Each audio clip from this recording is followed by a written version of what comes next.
Mangalagiri CITU కార్యాలయంలో club auto డ్రైవర్ల union సమావేశం జరిగింది. ఈ కార్యక్రమంలో సిఐటియు నాయకులు ఎస్ఎస్ చెంగయ్య, డి శివ తదితరులు పాల్గొన్నారు. అనంతరం వారు మాట్లాడారు. క్లబ్ ఆటో డ్రైవర్లు 70 మంది పనిచేస్తూ ఉన్నారు.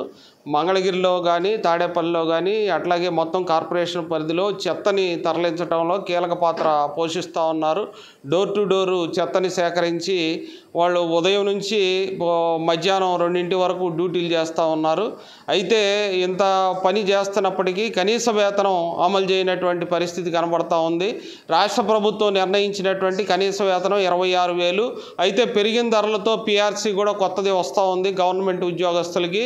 ఈ కనీస వేతనం సరిపోదు, దీన్ని రివైజ్ చేయాలని చెప్పి ప్రభుత్వ ఉద్యోగులందరూ అడుగుతూ ఉన్నారు. మరి ఆ 26,000 సరిపోకపోతే ఈ రాష్ట్రంలో అధికారంలో ఉన్నటువంటి తెలుగుదేశం ప్రభుత్వం ఆ 26,000 కూడా క్లబ్ ఆటో డ్రైవర్లకు ఇవ్వట్లేదు. వాళ్ళ అగ్రిమెంట్లో 18,000 మాత్రమే నిర్ణయించారు. ఆ నిర్ణయించిన 18,000లో కాంట్రాక్టర్ మిగతా డబ్బులు దొబ్బేసి 12,500 మాత్రమే ఇస్తూ ఉన్నారు. కాబట్టి ఇట్లాగా ఒకవైపు ప్రభుత్వం దోపిడీ చేస్తూ ఉంది, మరోవైపు కాంట్రాక్టర్ దోపిడీ చేస్తూ ఉన్నారు. ఈ విధానాలు మారాలి. భవిష్యత్తులో ఈ విధానాలకు వ్యతిరేకంగా పోరాటం చేయటం కోసం సిఐటియు క్లబ్ ఆటో డ్రైవర్ల సమావేశం చేసుకొని నాయకుల్ని కమిటీని ఎన్నుకోవడం జరిగింది. భవిష్యత్తులో ఈ సమస్యలన్నిటి మీద పెద్ద ఎత్తున పోరాటం చేయాలని కూడా నిర్ణయించడం జరిగింది.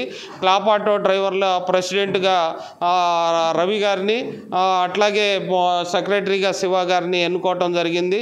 ఈ పిఎఫ్, ఈఎస్ఐలు, అట్లాగే డ్రైవర్లు బెదిరింపులు, ఉద్యోగాల నుంచి తొలగించటాలు, కనీస వేతనం లేకపోవటం, ఈ సమస్యలన్నిటి మీద భవిష్యత్తులో సిఐటియుగా పోరాటం చేయాలని ఈ సమావేశంలో తీర్మానించడం జరిగింది.